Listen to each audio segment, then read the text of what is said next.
Doctor দেখাতে আসার পথে পথ দুর্ঘটনায় আহত হলেন দাদু এবং নাতি। ঘটনাটি ঘটেছে পূর্ব বর্ধমান জেলার মেমারির গন্তার স্কুলের সামনে। শুক্রবার বেলা 12টা নাগাদ এই দুর্ঘটনায় আহত হন দুজনে। পরিবার সূত্রে জানা গেছে, মেমারি মন্তেশ্বর রোডে দাদু জয়রাম ঘোষ নাতিকে সঙ্গে নিয়ে সাতগেছিয়ার দিক থেকে মেমারির দিকে যাচ্ছিলেন। সেই সময় বিপরীত দিক থেকে আসা একটি বেপরোয়া মোটর ভ্যানের সঙ্গে তাদের ধাক্কা হয়। ঘটনাস্থলেই আহত হন দাদু এবং নাতি। ছুটে আসেন স্থানীয়রা। তড়িঘড়ি তাদের উদ্ধার করে মেমারি গ্রামীণ হাসপাতালে নিয়ে যাওয়া হয় চিকিৎসার জন্য।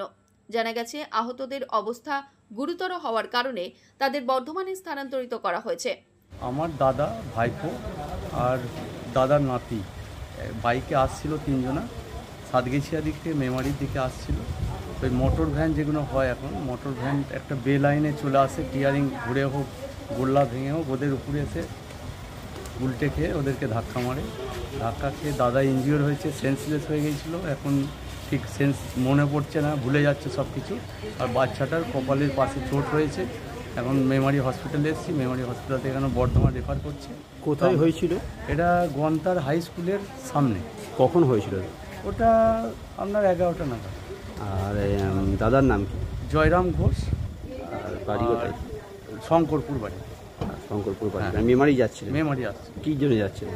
ওটা ওই বাচ্চাটারই শরীর খারাপ হয়েছিল, ডাক্তার দেখাতেই আসছে।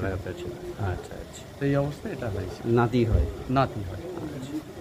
আর মোটর ভ্যানটা কি উল্টো দিক থেকে আসছে? মোটর ভ্যানটা মেমারির দিক থেকে সাতগেছিয়ার দিকে যাচ্ছিল, ওরা রাইট সাইডে চলে এসছে হঠাৎ করে, আর ওরা লেফট সাইডেই আসছে।